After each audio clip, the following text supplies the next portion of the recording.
오늘은 사경의 마지막 날, 우리 안에 하나님 나라라는 주제로 하나님 말씀 함께 나누겠습니다. 우리 같이 기도하겠습니다. 살아계신 하나님 아버지, 약속하신 성령을 이곳에 부어주셔서 하나님의 말씀이 우리 안에 뿌려져서 열매 맺는 시간 되게 인도하여 주시옵소서. 예수 그리스도 이름으로 간절히 기도드리옵나이다.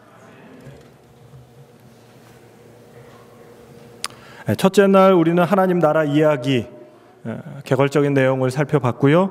그다음에 어제는 하나님 나라에 살아가는 삶이 어떤 삶인지, 무화적인 예수 그리스도의 그 사랑이 우리를 통하여 나타나는 것, 그것이 하나님 나라의 통치고 그리고 하나님 형상을 회복하는 것임을 우리가 살펴보았습니다. 어제 잠깐 말씀을 드리고 다 다루지 못했는데요. 마태복음 13장에 비유가 나옵니다. 전부 다 비유가 있습니다. 마태복음 13장 11절에 대답하여 가라사대 천국의 비밀을 아는 것이 너희에게는 허락되었으나 저희에게는 허락되지 아니하였다. 그 말은 비유를 통해서 말씀하시면서 천국의 비밀을 마태복음 13장에서 말씀하셨습니다. 씨 뿌리는 자의 비유, 가라지의 비유, 겨자씨의 비유, 누룩의 비유, 감추인 보화의 비유, 값진 진주의 비유, 그물의 비유. 이게 마태복음 13장에 나오는 비유들인데 전부 다 무엇을 가리키냐면 천국은 마치 하면서 말씀하셔요. 그리고 이것이 천국의 비밀이라고 말씀하십니다. 씨 뿌리는 자의 비유를 하나님 나라는 이미 사람의 마음에 뿌려졌어요. 뿌리시는 분이 누굽니까? 하나님이셔요. 사람의 선택에 달려있다. 좋은 땅, 그 네 가지 종류의 땅을 말씀하시면서 사람들의 마음 밭이죠. 사람들의 선택에 달려있다라고 말씀하시는 것입니다. 두 번째 가라지 비유는 하나님 나라가 이미 왔고 너희 안에 있다. 세상은 밭이었어요. 근데 알곡을 뿌리시고 가라지도 거기에 뿌립니다. 세상에 존재하며 의인은 악인과 더불어 삽니다. 재림의 그날까지 공존합니다. 겨자씨와 비유와 누룩의 비유는 같은 개념을 가지고 있는데요. 하나님의 나라는 이미 이곳에 있다. 하지만 보기에 보잘것없고 미미한 존재이나 처음과 다르게 거대한 존재가 된다라고 말씀하십니다. 감추인 보화의 비유입니다. 하나님 나라를 위해서 치러야 할 값이 있다. 재물이, 가족이, 생명까지도 포기할 수 있느냐라고 말씀하셔요. 그 어떤 것도 하나님 나라의 소유를 방해할 수 없다라고 말씀하십니다. 그물의 비유는 가라지의 비유와 비슷한데 환경이 좀 다릅니다. 이 그물의 비유는 세상을 이야기하는 게 아니라 교회 안을 이야기합니다. 하나님 나라는 이미 임했어요. 마지막 날에 의인과 악인이 어디 안에? 그물 안에 존재한다는 거예요. 그래서 이 하나님 나라의 비밀을 이야기한 마태복음 13장을 정리하면 이렇게 됩니다. 하나님 나라는 역사하고 있다. 실제로. 이 나라는 인간의 내면의 삶을 변화시키고 씨가 자라듯이 누룩이 부풀어 오르듯이 우리의 안에 영적인 생명이 자라게 한다는 것입니다. 그리고 그것이 있느냐 없느냐에 따라서 우리의 영원한 생명이 결정난다는 것입니다. 이게 마태복음 13장에 나오는 하나님 나라의 비밀이에요. 예수님께서 직접 가르치신 하나님 나라의 비밀입니다. 실무교훈 77페이지와 78페이지에 이렇게 말씀하셔요. 씨는 하나님이 넣어주신 생명력으로 자라는 것이지 사람의 힘으로 자라는 것이 아니다. 예수님을 통하여 우리에게 뿌려주신 그 씨는 우리의 힘으로 자라게 할 수 없다는 것입니다. 그리스도의 왕국도 그와 같다. 그것은 곧 새 창조이다. 그 나라의 확장의 원칙은 세상의 나라들의 원칙과 정반대이다. 처음에는 그 씨가 연약한 싹을 내지만 거기에 강한 생명력이 있어서 그것이 자라고 커져서 결국 큰 나무가 된다. 우리 빨간색 같이 한번 읽어볼까요? 시작.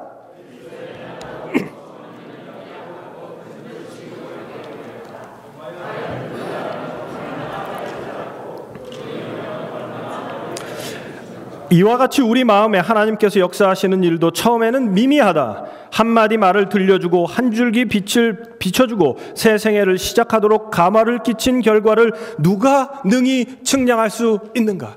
그럼 우리가 무엇을 해야 합니까? 세상에 뿌려진, 하나님께서 뿌려주신 그 씨앗들을 가지고 있는 영혼들에게 그리스도를 나타내는 것, 그것이 우리가 해야 할 사명입니다. 하나님의 인간 창조의 목적은 인간을 통해 세상을 축복하기를 원하셨다. 그것이 하나님의 사랑의 법칙이었다. 아브라함을 선택하시고 그의 자손들인 이스라엘 민족을 통하여 세상 나라에 살지만 하나님 통치하심을 하나님의 백성을 통해 선포하셨다. 우리가 지금까지 같이 나눴던 이야기입니다. 하나님 나라의 핵심은 무엇이냐? 하나님이 통치하신다는 거예요. 누구를 통해서요? 하나님의 백성들을 통해서 통치하신다는 거예요. 매 시대마다 하나님은 선지자들을 통하여, 부조를 통하여, 믿음의 조상들을 통하여 하나님 나라를, 그리고 하나님의 통치하심을 백성들을 통하여 나타내셨습니다. 하나님은 인류에게 당신의 품성을 알리시려고 이스라엘을 택하셨다. 이스라엘은 하나님의 대표자로서 그들의 고상한 특권을 분별하지 못했다. 그들은 하나님을 잊었으며 그들은 그들의 거룩한 사명을 완수하는 데 실패했다. 그들은 받은 바 축복을 세상에 나눠주지 않았고요. 사단의 법칙이죠. 어제 우리가 같이 나눴던. 이는 모든 이점을 자신의 영광을 위해서 사용했다. 자기가 통치한 거죠. 죄입니다. 바로 죄예요. 역사에서 예수 그리스도께서 오셔서 하나님 나라의 은혜의 왕국의 완성을 이루셨어요. 인간이 타락하면서부터 하나님의 은혜의 왕국의 기초, 벽돌은 하나하나씩 쌓아졌습니다. 그러나 그 건물이, 은혜의 왕국이 완공된 때가 언제냐? 예수 그리스도의 십자가예요. 그리고 부활입니다. 그 사건을 통해서 완공됐어요. 그래서 오늘 은혜의 왕국을 살아가는 우리들에게는 믿음의 조상들이 가졌던 것보다 훨씬 더 넓은 이해가 우리에게 있을 수 있어요.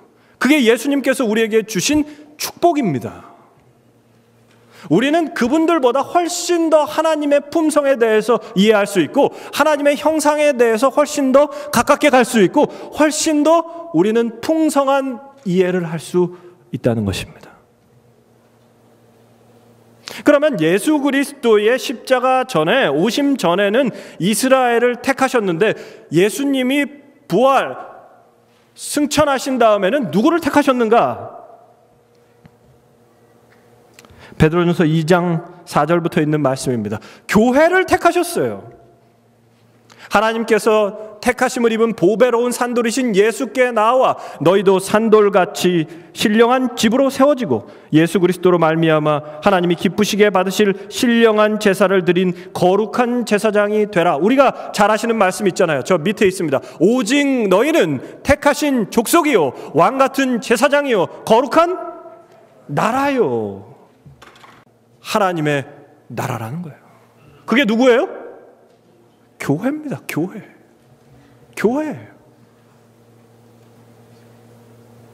뒤에 또 나옵니다. 너희가 전에는 백성이 아니더니 이제는 누구 백성이에요? 누구 백성? 하나님의 백성이다. 여기 나라가 나오고 백성이 나오면 뭐가 생각나야 돼요? 하나님 나라가 생각나야 됩니다. 하나님께서 하나님 나라를 이 땅에 세우시고 하나님의 통치를 나타내시기 위해서 하나님 형상을 회복시키기 위하여 예수 그리스도 이후의 시간에 누구를 선택하셨어요? 교회를 선택하셨습니다. 예수님이 가지셨던 사명을 우리가 이어받은 거예요. 그리스도의 나라는 세상에 세워져야만 하였다. 하나님의 구원이 무수한 도시들에게 전파되어야 하였으므로 유대 지도자들이 실패한 그 사업을 하도록 제자들을 부르셨다.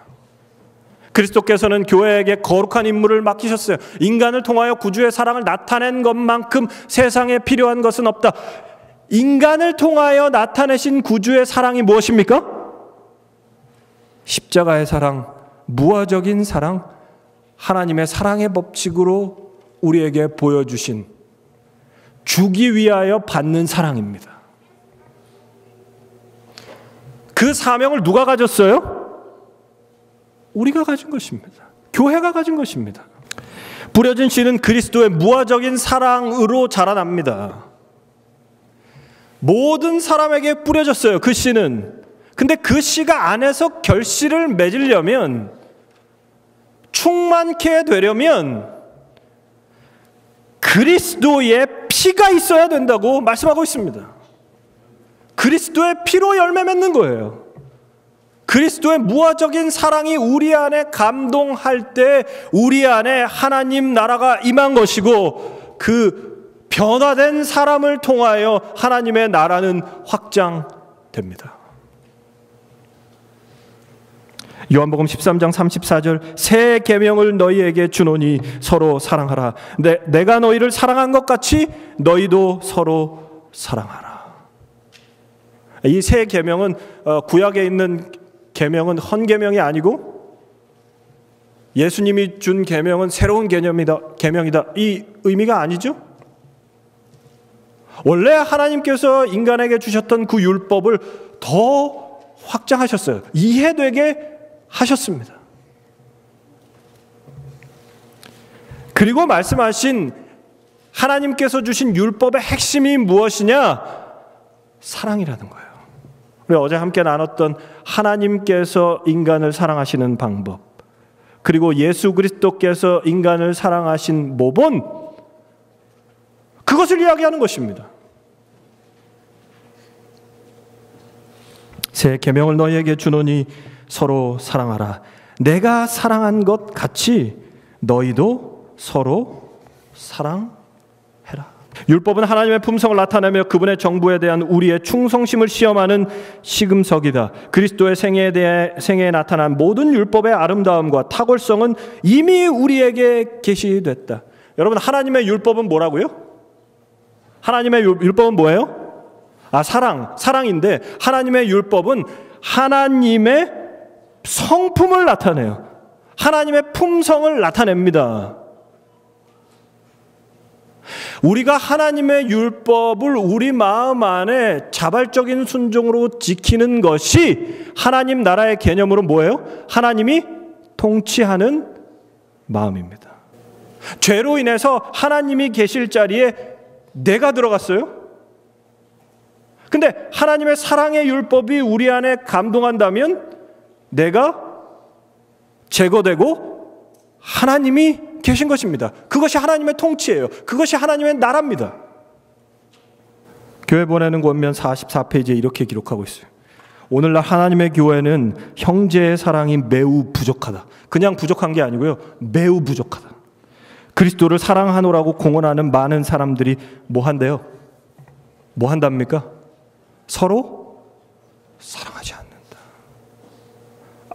목사님 무슨 말씀입니까? 우린 사랑합니다. 사랑의 종류가 다른 것 같아요. 다른 방식으로 사랑하는 것 같아요. 어제 우리가 같이 나눈 것처럼 사단의 법칙으로 사랑하는 것 같습니다. 하나님의 사랑의 대순환의 법칙으로 사랑하지 않기 때문에 이렇게 말씀하시는 것 같아요. 여러분, 왜 사랑하지 못할까요? 우리가 왜 사랑하지 못할까? 제 경우를 곰곰이 생각해 봤습니다. 이 말씀을 보면서 내가 왜 다른 사람을 사랑하지 못할까? 이런 생각을 제 개인적으로 묵상해 봤어요. 근데 보니까요, 어제 제가 잠깐 말씀드린 것처럼 제 안에 상처가 많더라고요. 전혀 상처 없이 생긴 것 같은데 제 안에 상처가 많아요. 어제도 잠깐 말씀드렸는데, 제가 한국에서 이곳으로 유학하는 목사님이 저희 앞에 있는 목사님이 저한테 전화가 옵니다. 그래서 그분이 저한테 그러셔요. 어제 잠깐 나눴죠. 내가 너무 자존심이 상한다 이거예요. 왜 그러세요? 영어가 나를 이렇게 비참하게 할 줄 몰랐다는 거예요. 제가 속으로 이제 시작입니다. 그런 얘기를 하고 싶었는데 그분에게 용기와 격려를 줘야 되기 때문에 이 얘기 할 수가 없었어요. 자존심이 떨어집니다. 회복할 수 있는 힘이 없어요. 나중에 기회가 되면 자존심과 자존감에 대해서 분명한 차이가 있는데 우리는 그걸 헷갈립니다. 그 자존심이 떨어지면 자존감도 떨어진다고 생각해요. 자존감까지 떨어집니다. 그러니까 상처를 더 받죠. 근데 저만 그런 줄 알았는데 옆에 있는 사람 보니까 옷은 이렇게 입고 웃고 있는데 그분도 역시 상처투성이에요. 자, 우리 옆에 있는 분을 보고 저를 한번 따라해 주시기 바랍니다. 옆에 있는 분을 한번 보세요. 저를 한번 따라해 주세요. 가만히 보니 당신도 상처투성이시네요.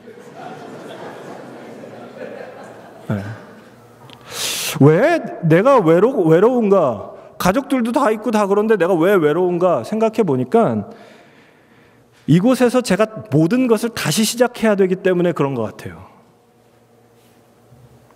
예를 들면 이전에 교회에서는 교회를 담임했습니다.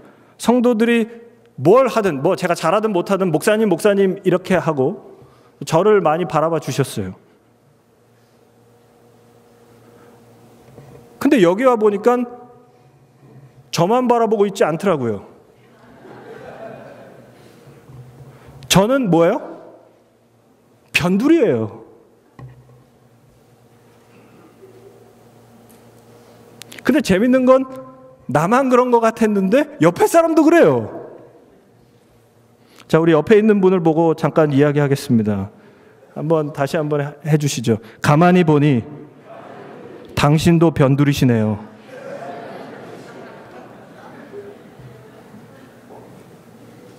나만 그런 것 같았는데 가만히 보니까 상처투성이고 외로워하고 있어요. 그래서 교회는 격려와 위로가 필요합니다.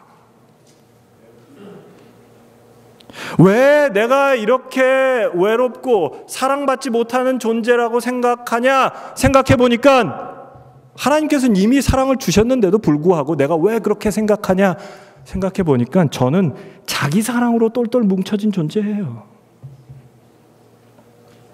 사람들이 나에게 관심이 없으면 저 사람은 날 사랑하지 않는 것 같아. 그것 때문에 내가 자존감이 떨어집니다. 내가 괴로운 걸 드러내고 싶지 않아서 내 아픈 상처를 감추려고 내 얘기를 하는 게 아니라 내 얘기하면 부끄러우니까 책 잡힐 것 같으니까 다른 사람 얘기하는 거예요. 예수님이 나를 위하여 십자가에 돌아가셔서 하나님의 통치를 회복하셨는데도 불구하고 여전히 내 안에는 내가 통치하고 있습니다. 나는 말로만 하나님을 믿고 있더라고요. 이게 제 모습입니다. 여러분은 어떠십니까?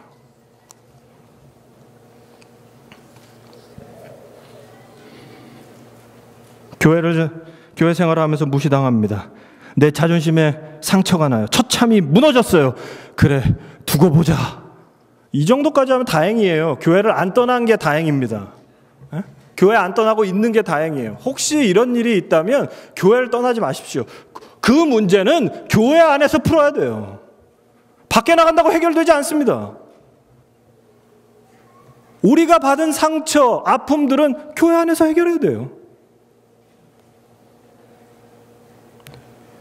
우리는 두고 보자 하는 생각으로 끝나면 안 돼요. 우리의 반응은 그것으로 끝나면 안 됩니다. 하나님께서 내 인생길에 무엇을 가르치시기를 원하시는지를 묵상해야 돼요.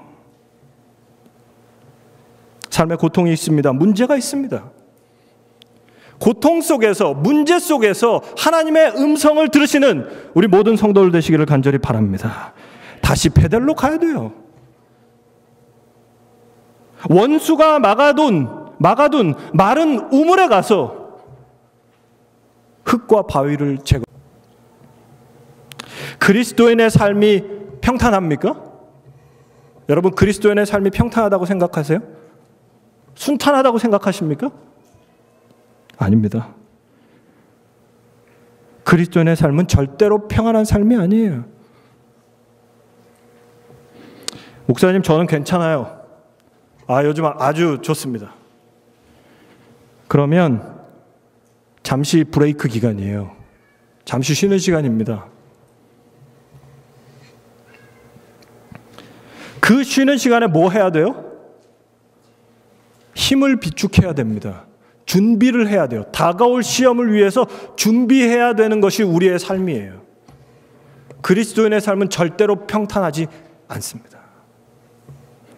왜냐하면 세상 나라의 통치 방식과 하나님 나라의 통치 방식이 다르기 때문이에요. 우리는 이 세대를 살아가고 있지만 올 세대를 소망하고 올 세대를 경험하며 살아가는 사람들이기 때문에 그래요. 절대로 평탄치 않습니다. 지난 학기 가을 방학 때 저희 가족들이 여행을 다녀왔습니다. 김병문 목사님이랑 대화를 하게 됐는데 김병문 목사님이 저한테 목사님 여행이 어떠셨어요? 그래서 제가 이런저런 얘기를 했습니다. 그리고 김 목사님이 마지막 제게 이런 말을 했습니다. 목사님, 앞으로 학기 말까지 힘드실 겁니다. 제가 왜 이 말을 기억하는지 아십니까? 정말 힘들었어요. 제가 2주 동안 3시간밖에 못 잤어요. 왜요? 방학 때 준비 안 하고 비축하지 않고 뭐 했어요? 놀았기 때문에 그렇습니다. 그리스도인의 삶에 혹시 방학이 온다면, 쉬는 시간이 온다면 우리가 해야 될 것은 무엇이냐? 준비해야 돼요. 힘을 비축해야 돼요.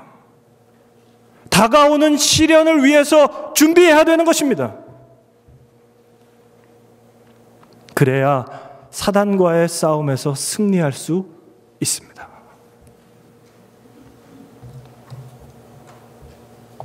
사도행적 432페이지입니다. 준비되었거나 아니 되었거나 간에 그들은 모두 위기를 당할 수밖에 없다. 준비하든 안 하든 위기가 찾아온다는 거예요. 그러므로 그들의 생애를 하나님의 표준에 일치하게 한 자들만이 그 시험과 시련의 때에 굳게 설 것이다. 뭐 하라는 말씀입니까? 준비하라는 거예요. 준비하라는 거예요. 하나님의 원칙에 일치한 사람만이 그 시험과 시련의 때에 승리할 줄 믿습니다. 여러분, 이 준비를 어디서 합니까? 여러분은 이 준비를 어디서 하시겠습니까? 우리는 이 준비를 개인적으로도 하지만 교회에서 준비해야 합니다. 교회는요, 그냥 친교하고 끝나는 곳이 아니라 내가 시련과 시험이 있었는데 그리스도께서 나를 도와주셔서 승리하게 했다라는 승리의 간증들이 울려 퍼지는 곳이에요. 그래야 그 간증들을 보면서, 그 이야기를 보면서 나도 할 수 있겠구나라는 힘을 얻습니다. 교회는 그런 공동체가 되어야 돼요. 우리의 신앙을 나누는 공동체가 돼요. 우리가 승리한 경험을 나누는 공동체가 되어야 됩니다. 그래야 우리는 굳게 설 수 있습니다. 세상 사람들은 우리의 신앙이 우리의 마음에 성결케 하는 감화를 끼치고 있는지 알아보려고 우리를 주목하고 있다. 누가 주목하고 있대요?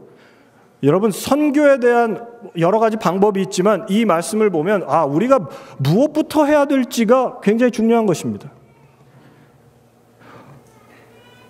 마음이 성결케 하는 감화, 어떻게 사람이 변화되고 있는지, 성장하고 있는지를 주목하고 있어요. 우리의 생애의 모든 결함과 우리의 행위의 모든 일관성을 식별하는데 민첩하다. 저 사람이 다니는 교회 난 저 죽어도 안 가. 왜요? 삶에서 보여주는 모습이 뭐 교회 간다고 바뀌겠어. 누가 우리를 주목하고 있냐면 세상에 있는 사람들이 우리를 주목하고 있다는 거예요.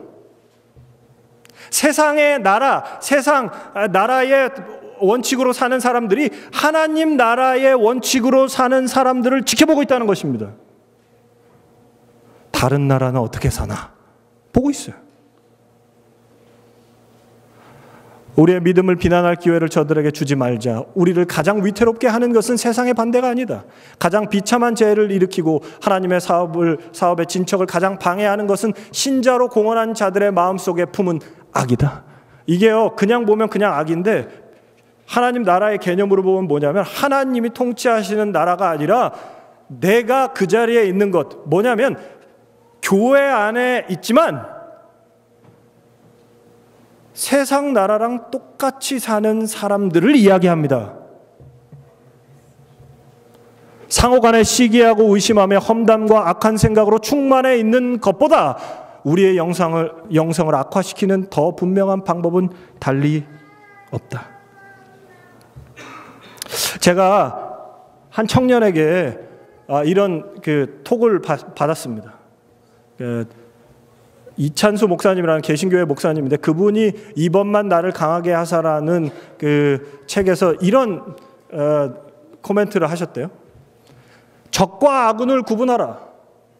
다윗이 어떻게 했는가? 상처를 아무리 받아도 어떤 경우에도 형은 내가 싸워야 할 골리앗이 아니라는 사실을 알았대요. 이 말씀을 듣는데 얼마나 마음에 감동이 오는지 몰라요. 상처를 내가 받아도 형들은 내가 싸워야 할 공격 목표가 아니라는 거예요. 제가 옆에 바꿨습니다. 우리는 어떻게 해야 하는가? 교회에서 상처를 아무리 받아도 인간적인 배신감이 들어도 어떤 경우에도 성도들은 내가 싸워야 할 대상이 아니에요. 목사님은 내가 싸워야 할 대상이 아니고요. 장로님은 내가 싸워야 할 대상이 아니고요. 집사님은, 성도들은 내가 싸워야 될 대상이 아닌 것입니다. 왜요? 우리는 하나님 나라의 같은 백성들이기 때문에 그렇습니다. 우리는 종종 헷갈릴 때가 있습니다. 적인지 아군인지 우리는 헷갈려요.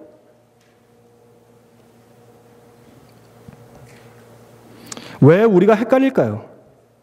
아직도 내 안에 하나님이 통치하시는 것이 아니라 내 자리에 그 자리에 내가 있기 때문에 그래요. 내가. 사랑하는 성도들이시여, 오늘 우리 안에 하나님의 나라가, 하나님의 통치하심이 임하게 되시기를 간절히 바랍니다. 하나님 나라의 핵심 기별은 하나님 품성의 회복입니다. 사랑의 법칙을 이 땅에 구현하는 거예요. 근데 하나님께서 사랑의 법칙을 말씀해 주셨고 그렇게 살으라고 삶으로 보여주셨는데, 문제는 뭐냐면 우리가 둔해서, 저도 그렇습니다.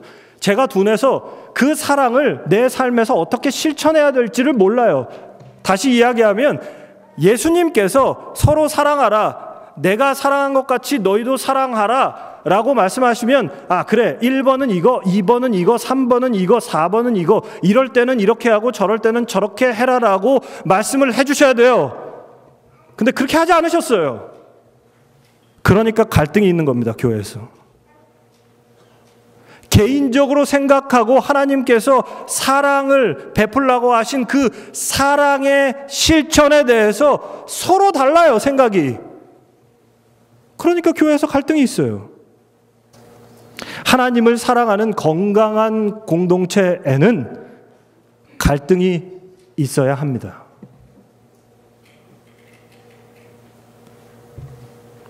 그리스도인은 갈등을 두려워하는 사람이 아니에요. 그리스도인들은 갈등을 해결하는 사람들이에요. 갈등을 세상 나라의 방법으로 해결하는 것이 아니라 그리스도의 방법, 하나님 나라의 방법으로 해결해 나가는 과정을 보여주는 것이 교회입니다. 그것을 세상 사람들이 바라보고 있다는 거예요. 세상이랑 똑같이 해결하면요, 뭐 교회나 세상이나 똑같네, 이렇게 얘기하는 거예요.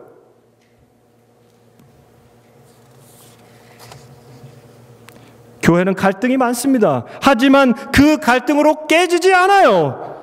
용서하고 용납하고 갈등을 푸는 것이 그리스도의 사랑입니다.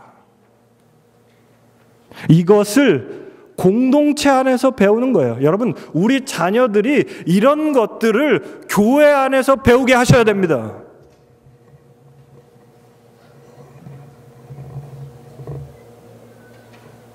어떻게 그리스도의 방법으로 갈등을 해결하는지를 보여주는 거예요. 그러면 그 방법을 가지고 세상 나라에서 세상 나라의 원칙으로 사는 사람들에게 보여준다면 그 사람은 우리를 통해서 하나님을 바라볼 것입니다. 철저하게 보호해주고 철저하게 화해하고 철저하게 세워주는 공동체, 이것이 교회 공동체예요.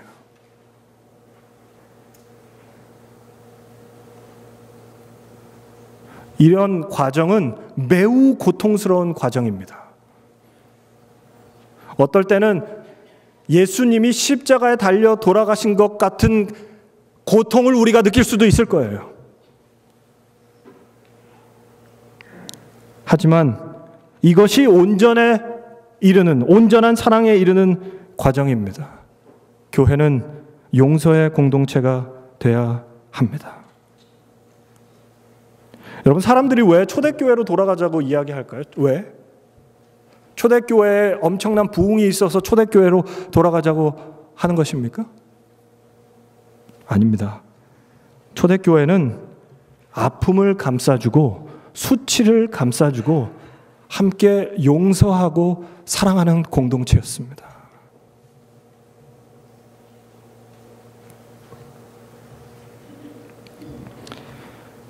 교회에서 나의 아픔을 나누지 못하고 감싸주지 못하기 때문에 밖으로 나가는 거예요.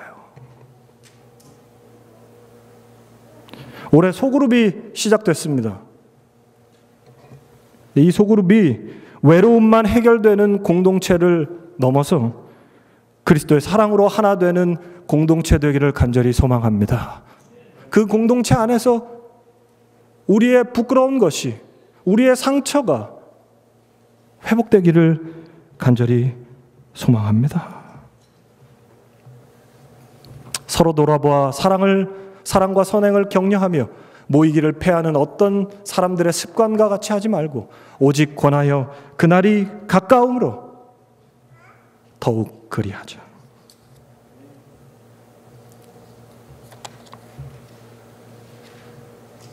너희가 진리를 순종함으로 너희 영혼을 깨끗게 하여 거짓이 없이 형제를 사랑하기에 이르렀으니 마음으로 피차 뜨겁게 사랑하라. 저를 한번 따라해 주시면 감사하겠습니다. 마음으로 뜨겁게 피차 사랑하라. 감사합니다.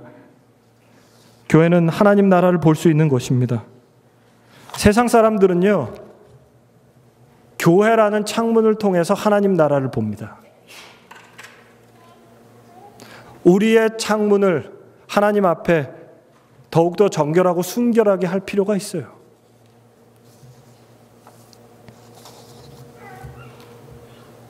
같지 아니한 성질을 가진 사람들 가운데 존재하는 일치와 연합은 하나님께서 죄인들을 구원하시려고 당신의 아들을 세상에 보내셨다고 하는 사실을 보여줄 수 있는 가장 힘있는 증거다.